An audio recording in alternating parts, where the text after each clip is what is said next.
today I'll be sharing first.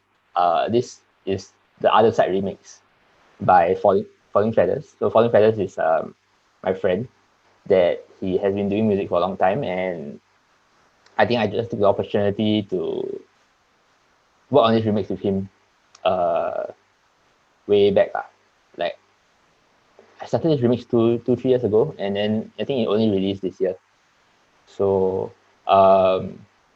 yeah, so I guess I'll be going through the process of how I got the remix, and after how I started the remix, and then I think more of the technical process of like everything on the screen, what instruments I use, and my workflow basically. So I've been trying to work on remixes ever since I started because I think being an electronic musician, sometimes we might not have the best vocals. I mean, not every producer is a singer. So I think one of the biggest things in music is the human voice. At least for me, who was trying to do something a bit more commercial, trying to do a bit more commercial, then it was important to get some human elements to it. So I started doing finding acapellas online, remix competitions and stuff. But once I started to know people, there was no harm just asking them for stems for songs that they wanted to that they released. Yeah. So at least for this track, I asked Falling Feathers for the stems, and he was agreeable to let me remix it. So the most important part of this stems actually was, you can see here, the background vocals, the lead vocals, and the vocal effects. So if I expand the vocals here. I said I love you, but I don't want your answer now. Okay, everyone can hear. So one thing about this was that these vocals were very clean, studio vocals, and I don't think that might come every time. So I think there are tutorials online and everything to teach you on how to process or clean up vocals. But thankfully I didn't have to do it for this project. So I had these vocals, and then I just arranged it in a way as the original song. Usually I like to, I guess, because I'm not doing like trance or a bit more techno stuff, so I leave the vocals as it is. Because in my style, I prefer to have verse, pre-chorus, drop, kind of like more mainstream, I guess, kind of songs. So yeah, I just arranged it in a way that I guess fit the original song structure. Over here, I also have a vocoder. So I wanted to give some. Okay, sorry to be messy with the workflow. So this vocoder part actually came in later, when I was just touching out the vocals. So the vocal part goes. Now, it's even harder when you're. So I have a vocoder chain here, and this will be the drop. So I think maybe I will go through the verses. Yeah. Okay, so that's the vocal group. So outside of that, this song had some guitars, which I did not use. Okay. So for me, I like to start with the pads or the piano or strings, etc. Like these kind of more organic instruments first when I start a song. And what that entails is actually finding what key the song is in. Not all the time the original artist will inform you of the key of the song, and or even the BPM . So I think that's something that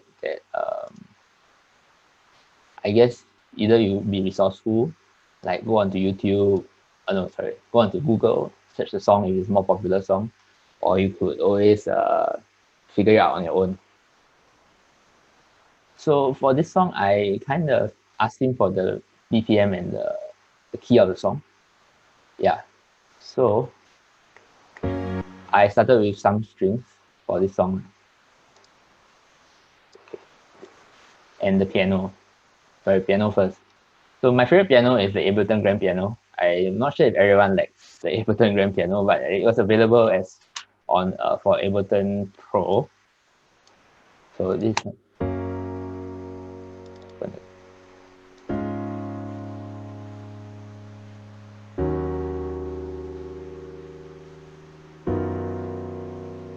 So those are some of the chords that I use for this song. I think one thing, I guess, encouraging for some of the newer musicians there is that I don't have very strong musical background. So actually, I don't really know chords. I don't know what these chords are called. But for me, it was going a bit more by ear and just playing around with the notes and then figuring out what sounded nice together. Also, recently, I've been using a chord plugin that helps from, what's it called? True. Yeah, so this kind of helps me write chords, knowing the key of the song. So I think there are many tools out there for you if you are, I guess, not as musically have as much musical education, and then definitely will help you. Okay, so that's the piano, and then I added strings on top lah. So the strings are the same chord progression. If we go here.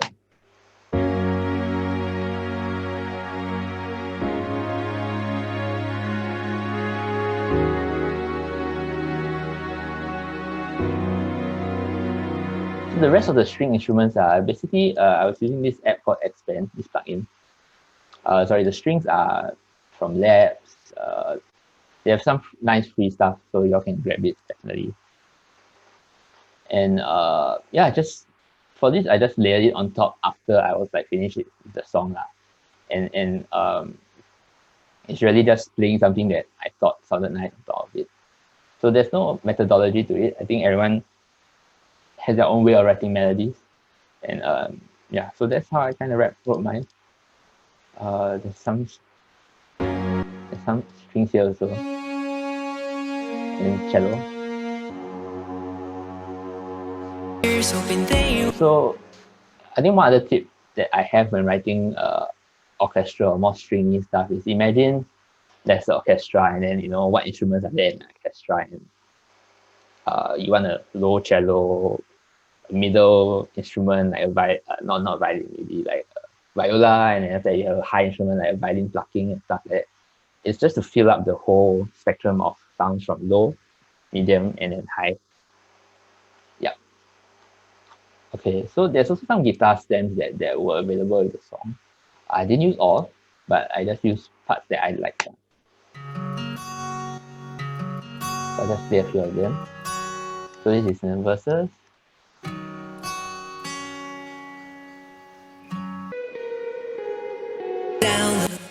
So I mean, once again, thankfully the stems that came in were very clean. Okay. So that's the guitar, piano, orchestra part. Now I'll talk a bit more about percussion. Okay, is everyone okay? Okay. So I think more mainstream tracks or dance tracks-ish kind of songs, you definitely need a kick. So when I choose kicks, I try to choose it in the key of the song, or at least the note is in the key of the song. And then sometimes I try to have a kick in one for the verse and one for the drop lah. I think this one I used the same kick throughout lah, but I had two going on in this drum rack. So personally, I like to write drums in the drum rack, but I know there are some peers who like to drag in the audio and then fill up. But I like to see on the on this MIDI lah. I don't know if anyone feels the same way, but so after that it's filling up. Now that I have the ambient parts, it's filling up with a bit of kicks for a bit of rhythm. So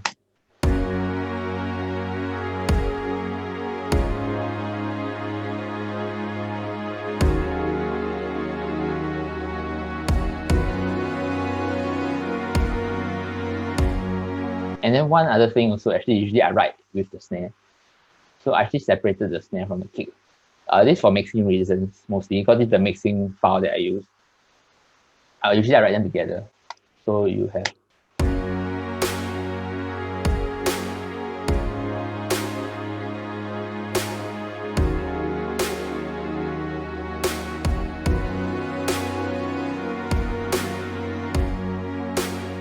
also, I try to put all my percussions here, so I can just write them like this in the later part of the song. So I'll just drag over things that I think might be interesting for a song, like this percussion. And I think I have a reverb going on here. Yeah. So one of my favorite reverbs is actually Ableton Forest Floor. Ableton Reverb Forest Floor setting. So audio effects, reverb, special. Somehow I like the forest floor. So something I usually use, and then large bass chorus. So these are the two reverbs that I usually use. So that's for the verse part of the song. This are snares. So it's quite empty, I guess. You want it progressive. You don't want to, depends on the genre, but for this genre, I'm not going for a full 4/4 banger straight from the get-go. So it slowly transitions into the pre-chorus.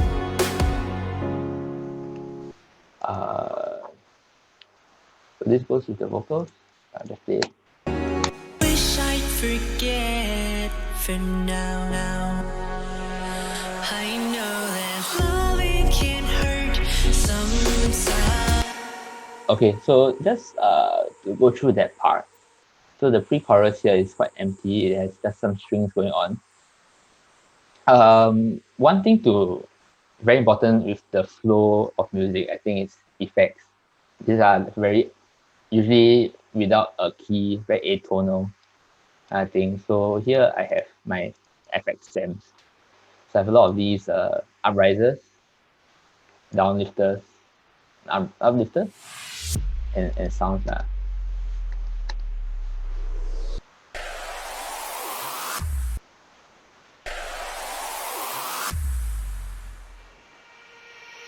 And this helps bring the energy throughout the track. Okay, so I think one thing that has not been introduced here is the bass, right? So the bass, usually, I think the simple way of going about writing a bass line is, if you already have your chords here, usually the lowest note is more or less the bass line. Not always, but most of the time it is the bass line that you, I guess, for the song. So it's the bass line of the song. It's quite low. So I'm using Massive for this. Nowadays I'm using more Serum, but I used to use a bit of Massive for my lower end stuff. And of course, I think for bass line, okay, I'm not sure if it's a bit more technical, but compressors and sidechain compression is very important for dance music to give it that boom kind of bass sound, in lack of better words. So I use a compressor, which is sidechain. I think for any newer members, you'll probably learn this along the way. Sidechain to the kick. And I also have a LFO tool. So this just helps me duck the music more every first beat. Okay, so that's the bass. And then bass comes in at this part. Loving can hurt sometimes. I try to get you. So I think one other thing you hear, and this is actually quite important in a lot of my music, is the super saw.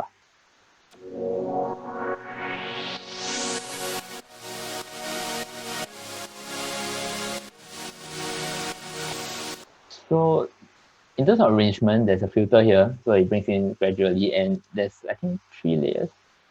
Yeah, 3 layers of super saws here. All different serum patches.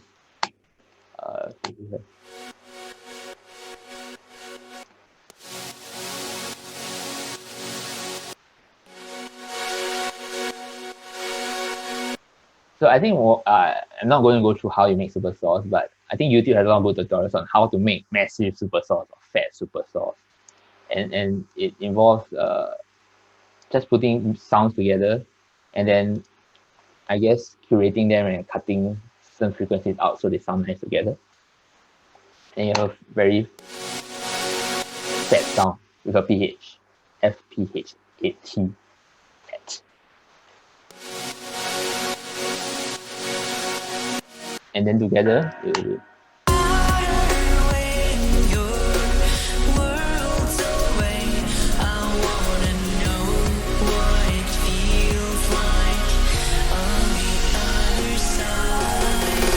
Alright, so before I go into the drop, some things that are going on are the hats. So hi-hats. For this project, I use, Cymatics is a very good resource for anyone out there. Shout out Cymatics. I'm using their hybrid hi-hat here lah. So this helps me build up the track, and then with more, I guess, percussion, cymbals, pressures. What else do I have here? The voice here is also, I think, as a vocal that I showed you earlier. So It's even harder when your world's away. and yeah, I think that's how the track builds up. And then we go into the drop lah.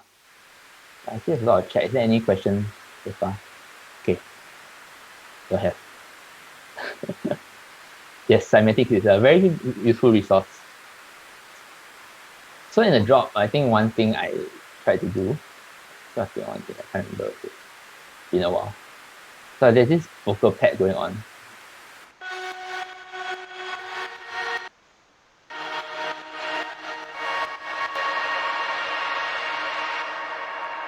Okay, that's noisy. So what I did, I think the ability of, or at least Ableton has a simpler assembler that you can use to manipulate vocal sounds lah. And in this case, I took this part of the vocals.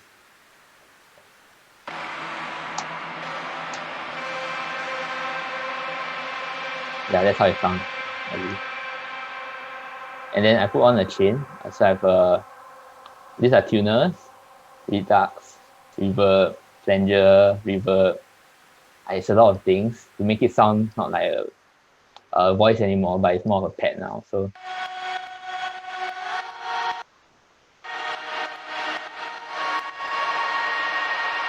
let me see what happens if I off everything.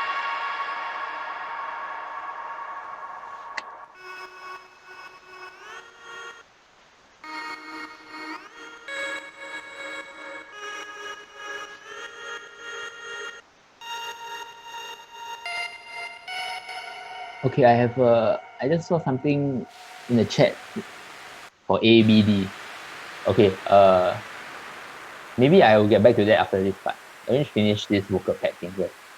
So sometimes you want it to be thick and fat. And so what I did, I layered thin over it.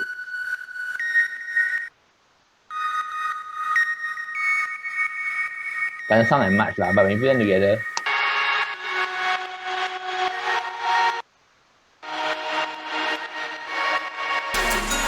and then it gives it a bit more texture lah. So, and then I use my favorite plugin, Ableton OTT, the secret sauce OTT. But usually it brings out the bad and the good in if you're not mixing it properly lah. So basically it just yucks everything and compresses it over the top compression. That's what understanding means. And then this vocal pad has a lot of effects going on. So IQ, large space chorus, ethereal, echo, more sidechain, and then some gain level. Oh yeah, I have expert OTT, but I somehow prefer Ableton. But it's just preference lah. The expert one has more control, but we can talk about that another time. And then I have this plug. What's this plug? I can't remember.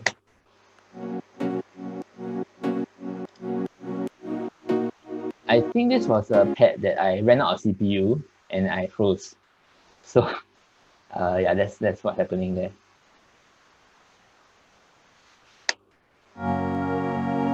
Okay, so that's the drop. And also, sorry,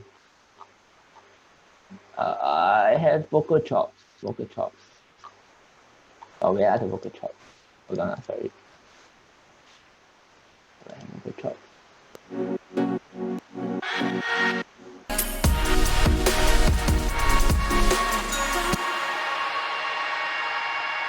Okay, found the vocal chops. Okay, so these are the vocal chops that I use for the drop lah. So what I personally like to do is I can take a vocal part, and then you can convert to new MIDI. Fine. So how let me do this. So you can slice to new MIDI. Ableton will help you slice it into like a bunch of notes lah. I mean, into segments, and then what I usually do is then I play around with the segments, add a lot of different effects, and try to get something sounding coherent and nice lah. So the other way to do this, I think for the newer ones, you can ask your peers, is Ableton Simpler. There's this slide function, and then you can just figure it out and play on your keyboard. So I have a XT keyboard here, and then I'll just like randomly play stuff to try and find something nice lah. I think one person is chat that I splitting manually. Sometimes it's fun to do manually as well. I'll just grab different sections of the track and put them together and see whether it sounds nice lah. I think it's always everyone has a different way of doing it, and sometimes doing it differently keeps it fresh. That's my point of view. All right, so on this there is Melodyne. So one thing you can use Melodyne for is you can write it in, and after you can pitch adjust each of the notes. So there's a lot going on. So usually this kind of things has a lot of delay, reverb, what's this? Micro shift, the NUS sound twice plugin, warm up high, redux. So if I remove this sound.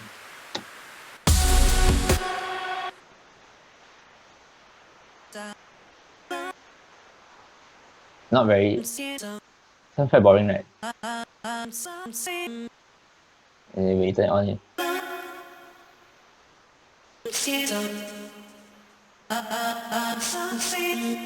So I think I personally like Redux. Oh wait, the camera dropped. Yeah, okay. Redux, reverb, delay, and bam. That's how I like to do my vocal chops lah. Okay, I think there was one question asking me what is about A, B, D, which is in here, right? So so for each chord, there's like an A chord, right? There's different voices. I try to find different versions of the same chord. The camera keeps dropping. Yeah, different versions of the same chord. So this second chord here is still the same chord as this, but it's just sequenced differently along the different octaves. So I think one thing you can search is voicing, chord voicing lah.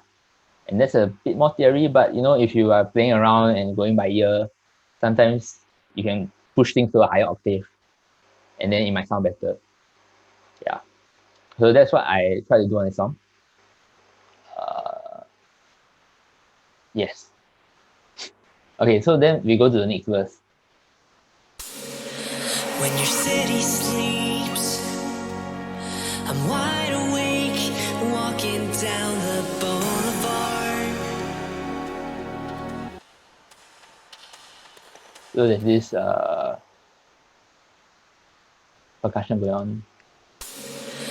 When your city sleeps, I'm wide awake, walking down the boulevard. I don't think I have much to say about the second verse. It's just, I think for me, when I do music, I try to make the second verse and the first verse a bit different.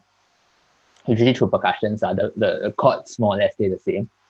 Percussions or any additional instruments or melodies. Yeah. And I think that applies to the rest of the song where you try to not have the same thing happen too many times. Keep it spicy, variety. So the guitars, I'm using original guitars here. I think one thing I want to say is like, don't be afraid to use part of the original track. Although you may go and edit it or manipulate it until a level that it no longer sounds like the original. But definitely that's one technique you could always use. So just going through, I think the orchestra comes back, the piano comes back, the pads remain here. So these are pads. I also want to point out, or at least share, is that I'm not a big sound designer. So I usually get presets and then I tweak them along the way and then figure out how to layer them nicely. So I guess for those who are not very pro at sound designing, definitely it definitely helps, but it's not going to handicap you if you want to make music. I think music is a whole package thing. Yeah. So, okay, let's continue. In your coat again, a handful of memories I wish I'd forget for now. So I used the original guitar here, and I think I've won a few weird this delay thingy. This was quite interesting, I found. So as I said, don't feel afraid to modify like the original song, and I think here I just messed around with this.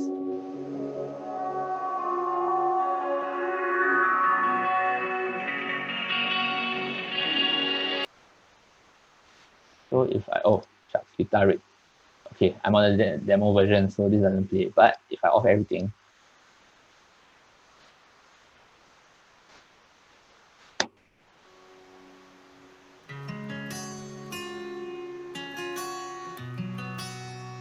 so it does sound different, and to me, it adds to the track. Wish I'd forget for now. I know that life can hurt sometimes.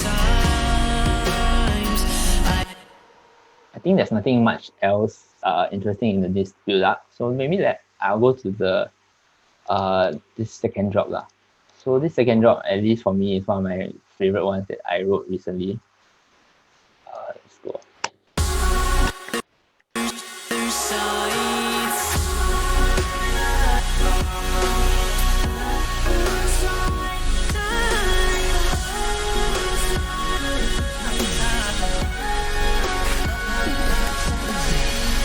Okay, so I'm not going through the whole thing. So the lead, there's this vocal chop that's still going on. It's the same one as the first verse, but I was saying try to make it different. And so how I tried to do that was there's this new thing here that I introduced, which I think one of the guys is saying chop manually, right? Yeah, this one chop manually.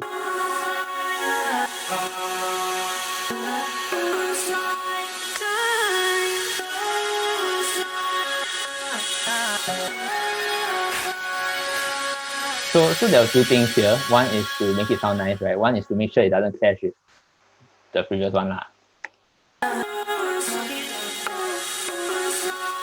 So those were two challenges that I had.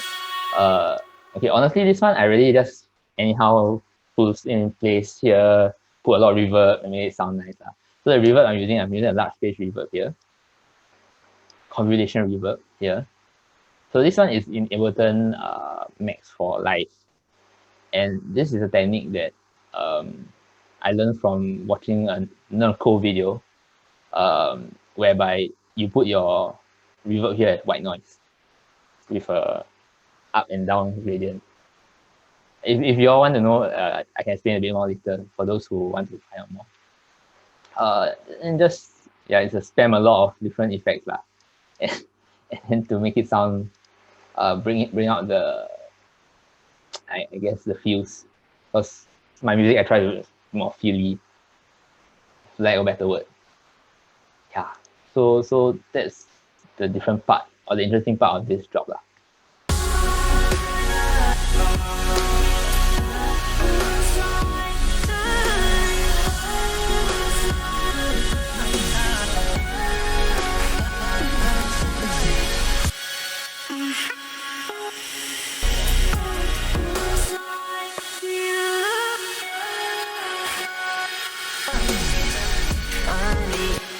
And then there's other effects here, so I have a reduction on this one. Yeah. So that's for the vocal chops. And also one thing I forgot to mention was subs. So what I have here is an operator going on a very low frequency. So I'm using earpods now. I can't actually hear it. But for those of you on with better speaker systems, I think you definitely can hear some of the subs lah. And I think subs are important. So one of the first few songs that I did write and tried to get someone to master, I wrote on like quite crappy earphones lah. Then the first feedback was there are no subs. What happened to the subs? And I'm like, oh shit, there's subs. So I think this is something that either it's a feeling, or you just need to know that there's that low frequency that you do need to feel lah. So it's the frequency is here, you can see, which is quite low lah. Usually you feel a sub feeling. If you go to a club, or what, the dooms feeling you feel in your chest, it's usually the sub bass. Yeah. So I think that's a bit more lesson, a bit more advanced on how subs are written. But my subs are usually quite simple, following the bass line. Yeah. So I think nothing much else. A lot more percussions going on here. What's this sound? It's like fills, I think. These are glitch sounds. And Foley effects lah. So I guess for percussions, I've seen YouTube has a lot of videos as well on how to spice up your music and Foleys, which are quite available online. So like people going to Walmart and they just hit everything and they record everything. You can find that kind of things online, and then it just fattens up your sound. Okay, I think that's about it. Yes, yep. Sean's right. The sound equalizer at your EQ here or on the track itself will help lah. For those who know what I'm talking about at this point. Yeah, so that's about it. And just ending the song in outro.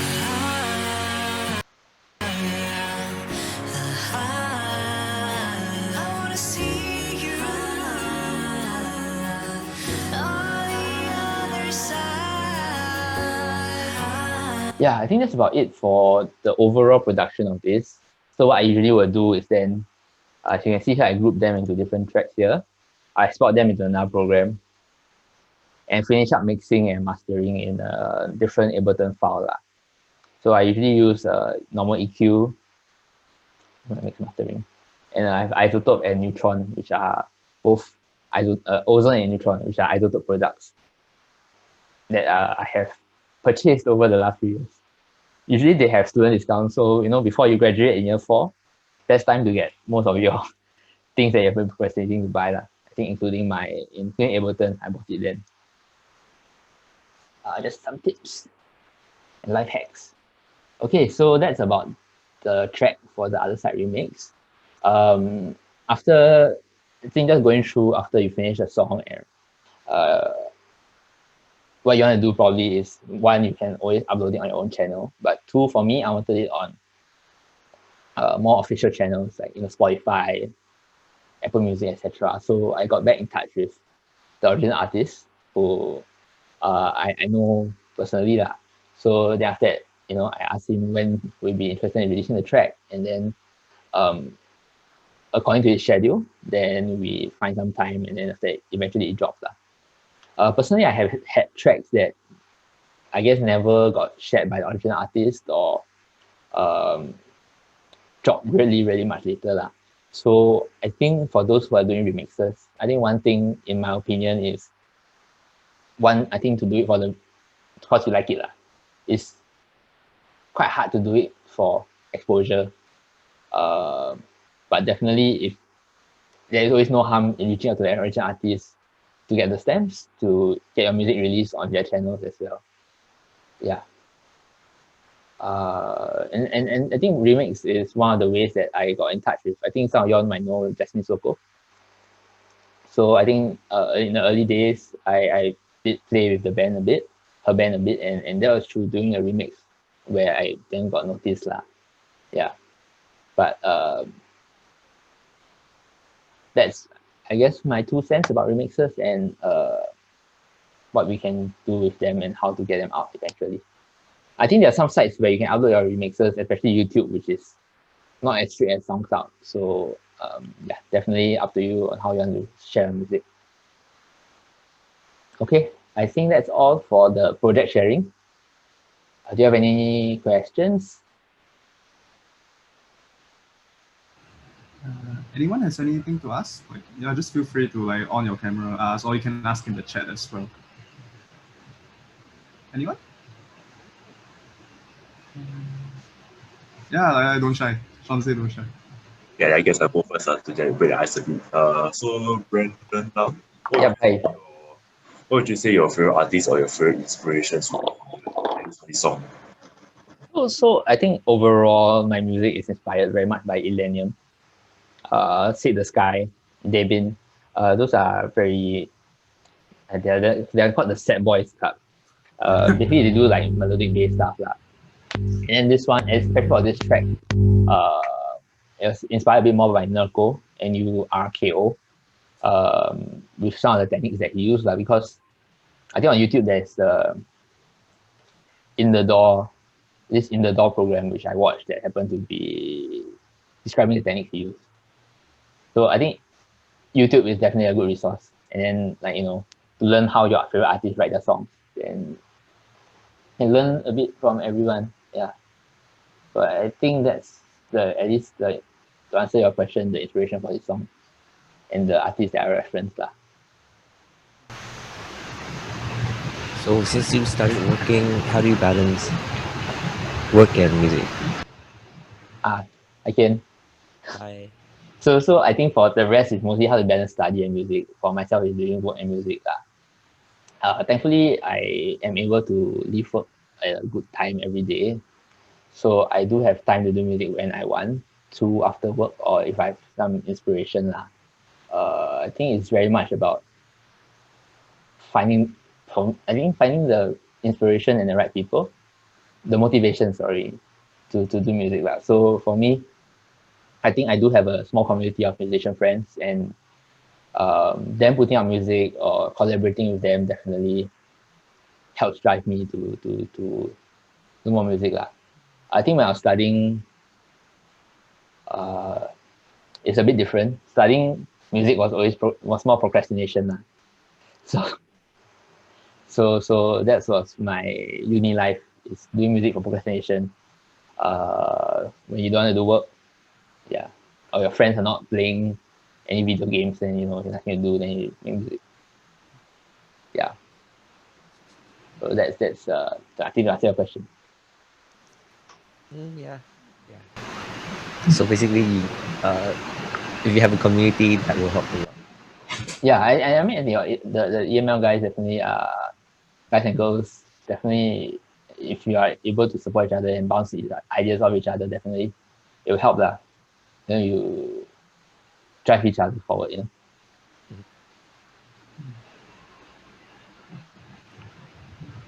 Brandon, would you say you like doing remixes more or originals more?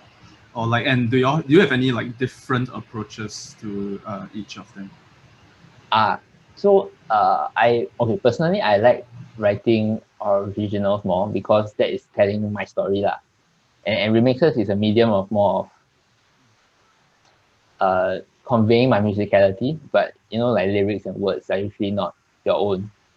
Yeah, so sometimes you don't really relate 100% to the song, but after interpretation, it kind of becomes like somewhat yours, but it's still like never yours, you know. Mm. Yeah, so I prefer originals, and I think how I approach originals, I might share a bit more in the later part where I go through the project that I did last train home. Uh, you know, because original usually start from scratch. This one usually have some kind of skeleton or feels from the original track that you're working off to vibe off on. But originals is definitely very different because yeah, I mean I have like probably like 50 over original projects that I started and never finished. Good. And you write, then like, hey, this is no, it's damn nice. Then next day you listen, this is Yeah. kind of sucks. The next day test is like the most important thing. Yeah. So I think after we have some Sean, only 50 that I bothered to save. Yeah. But I think going back, after I think later we have some time to work on the vocal stem that I sent you all, based on some of the principles or ideas, like how to start a remix. I hope that y'all can practice. Then after that, I'll go through how I wrote the last train home and the process of writing an original as well. Yeah. All right. Does anyone else have any questions? If not, not Brendan, we can move. Maybe we can go on to like the part. So everyone I got a kind bit of question. Sorry. Oh yeah. Yes. Yeah, hi. I got a bit of question that you mentioned that your work allows you to just leave On when you time. feel like No, not when I feel like on time. Like like leave on time to work on your yes. music. But wouldn't you feel like after a whole day of work you are so drained, like energy drained and that That's you right. can't really Yeah. think I anything musically? I think that is very true, especially at the start when you're adapting to it. And for me, it's I think finding so some when inspiration hits, it hits right. But when you're doing more routine kind of stuff, then it's finding the time to sit down and try and write. I think there's always still some effort that has to go into it. It's not automatic Yeah. So I think you're right that it's difficult to balance work and music, especially if music, it's the boring stuff, which is like, for me, I find mixing, that is the mixing mastering stage is the most tedious, but writing to me is still quite fun. Yeah. But it's like sometimes you have an idea in your head, but you look at the time. Oh no, you don't have enough time for tonight. Yeah, like because maybe your work spill over a bit, and then and like I really want to get this out, but if I start working on it now, it spill over my bedtime, and then tomorrow it will affect my work. How do you balance that out? One thing I did previously is record the idea on your phone. It never comes out the same after that, but yeah, but that's like it's a compromise lah. Either that you feel tired the next day, then you'll keep feeling tired every other day after that because you oversleep, you went past your bedtime one time. Yeah. I hope that answered your question, but definitely it's different for everybody and different for every job. Yeah. So that's just my thoughts. Okay. I think Aaron also had one question. How would you recommend artists find their style? Oh, okay. I think this definitely I can answer that because way back when I was in EML, I was writing more trance. I used to love trance a lot. Then I wrote trancey stuff. And then I had one EP with like a bunch of different genres of songs. Then I released as part of EML. Part of EML. Then I think it took me about until year 4, end of year 4, that I started to find this sound of artists that I like, that I knew how to make the music. And then slowly developing into that sound. One thing to note, I disowned all the previous stuff before. And I guess practicality wise, the hard truth is sometimes the style finds you lah. Like let's say you want to do dubstep, but you really cannot make the dubstep growls and stuff. Eventually, either you really push the boundary and try to learn more about it, or you find something else that you can manage better lah. And at least for me, I couldn't, at that point I couldn't make trance. I didn't know how to make it as nice as the artist doing it there. So I slowly experimented and it slowly evolved into this style that I am currently writing lah. Yeah. So I hope that answers the question. It's trial and error. It's a short answer.